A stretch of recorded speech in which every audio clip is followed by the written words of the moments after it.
Emas ni ada tempoh matang ke? Ini soalan yang kerap saya terima. Kenapa dealer Public Gold bagi tahu kena simpan sekurang-kurangnya 2 tahun ke atas baru boleh jual emas?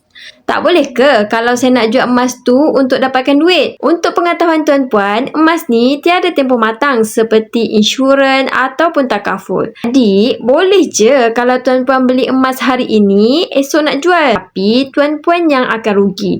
Satu benda yang tuan-puan kena tahu dan hadam adalah semua emas fizikal dan dijual di kedai ada spread value. Spread value ini adalah selisih harga, iaitu beza antara harga beli dan harga jual. Sebagai contoh, harga 1 gram hari ini RM486. Jika tuan-puan jual pada hari yang sama, tuan-puan tak akan dapat RM486. Tuan-puan hanya akan dapat sekitar RM445. Inilah yang dinamakan selisih harga, iaitu spread value. Jadi, peratus perbezaan spread value itu sekitar 9%.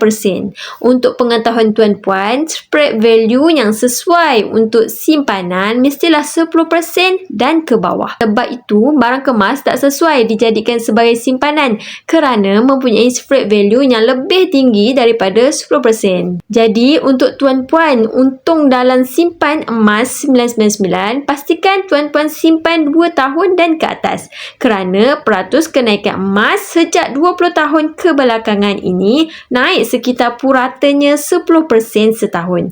Untuk jangka masa panjang, sangat elok untuk tuan-puan simpan dalam bentuk emas untuk lindungi simpanan tuan-puan daripada inflasi. Kesan kejatuhan mata wang paling penting dapat lindungi daripada diri sendiri yang mudah bocor.